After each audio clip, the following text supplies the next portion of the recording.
Bismillahirrahmanirrahim. Assalamualaikum warahmatullahi wabarakatuh. Apa kabar semuanya teman-teman? Semoga teman-teman selalu dalam keadaan sehat ya. Bertemu lagi di pembelajaran PABP bersama Bu Nina di kelas 6. Kali ini kita akan belajar tentang kisah keteladanan Nabi Daud alaihissalam. Dalam kisah Nabi Daud alaihissalam diceritakan Nabi Daud merupakan seorang yang sangat pemberani dan juga berjiwa besar. Nah, pada akhirnya Nabi Daud akan melawan Raja Talut. Nah, untuk kelengkapan kisahnya, teman-teman mari kita simak bersama kisah dan keteladanan Nabi Daud alaihissalam.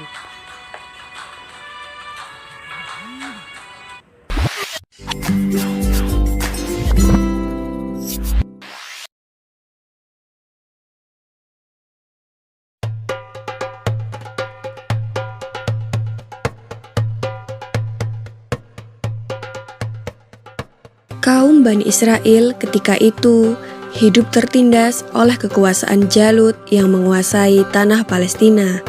Jalut adalah seorang penguasa kejam dan bertubuh sangat besar seperti raksasa. Pada masa itu, tidak ada satu manusia pun yang berani dan mampu melawan Jalut. Allah Subhanahu wa Ta'ala kemudian mengangkat seorang penggembala Bani Israel yang bernama Talut untuk menjadi pemimpin kaum mereka, di mana saat itu Bani Israel dikenal mempunyai sifat keras kepala.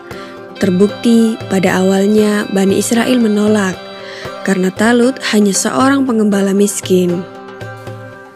Hal tersebut dijelaskan Allah Subhanahu wa Ta'ala dalam Al-Quran Surat Al-Baqarah ayat 247 yang berbunyi, Nabi mereka mengatakan kepada mereka, sesungguhnya Allah telah mengangkat Talut menjadi rajamu. Mereka menjawab, bagaimana Talut memerintah kami, padahal kami lebih berhak mengendalikan pemerintahan daripadanya, sedang dia saja tidak diberi kekayaan yang cukup banyak. Nabi mereka berkata, sesungguhnya Allah telah memilih rajamu dan menganugerahkan ilmu yang luas dan tubuh yang perkasa. Allah memberikan pemerintahan kepada siapa yang dikehendakinya, dan Allah maha luas pemberiannya, lagi maha mengetahui.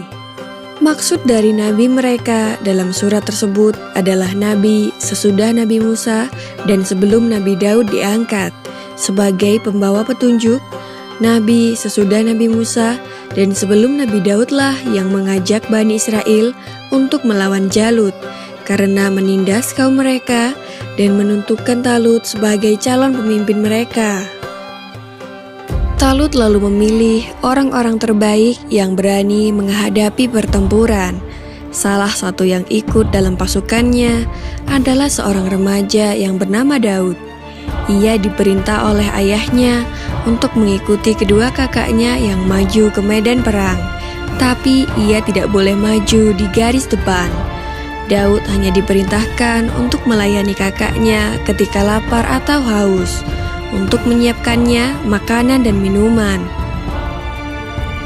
Jumlah pasukan Talut saat itu jauh lebih sedikit dibandingkan dengan pasukan Jalut, sang penindas.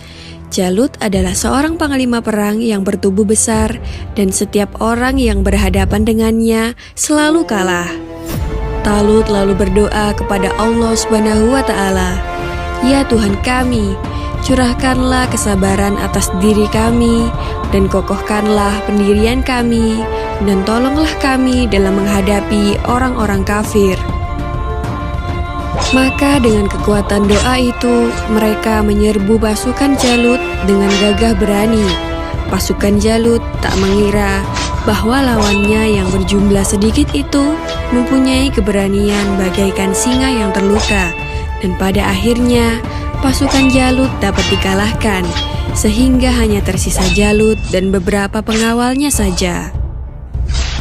Talut dan pasukannya tak ada yang mampu menghadapi raksasa itu. Talut pun lalu berkata, siapa yang dapat mengalahkan Jalut, maka ia akan diambil sebagai anak menantuku dan akan mewarisi kerajaan. Lalu di saat itulah Nabi Daud yang masih remaja mengajukan diri untuk bertarung melawan Jalut. Maka dimulailah pertarungan yang tidak seimbang itu. Dengan menyebut nama Allah dan hanya berbekal sebuah ketapel dan 3 buah batu kerikil, Nabi Daud tidak ragu untuk melawan Jalut. Nabi Daud selalu bisa menghindar dari tebasan pedang Jalut. Berkat keteguhan imannya kepada Allah Subhanahu wa Ta'ala, maka pertolongan pun diturunkan kepadanya. Kemudian Nabi Daud melemparkan batu ke udara menggunakan ketapelnya. Dengan izin Allah Subhanahu wa Ta'ala, angin menjadi sahabat Nabi Daud dan membuat batu meluncur dengan cepat. Batu itu kemudian jatuh tepat di dahi Jalut yang membuatnya jatuh dan meninggal. Talut pun menepati janjinya dan akan menikahkan putrinya serta memberikan separuh kepemimpinan kerajaan Bani Israel. Hingga usia Nabi Daud mencapai 40 tahun, Talut meninggal dunia dan Nabi Daud pun menggantikan posisi Talut menjadi Raja Bani Israel. Tak hanya itu, Allah pun mengangkat Nabi Daud alaihissalam sebagai Nabi dan Rasul, serta diturunkan kepadanya kitab suci Zabur. Demikianlah kisah Nabi Daud alaihissalam melawan raksasa Jalut dan berhasil mengalahkannya. Semoga kisah ini dapat mempertebal iman kita dan semakin percaya terhadap kebesaran dan kuasa Allah Subhanahu wa Ta'ala. Amin ya Rabbal Alamin.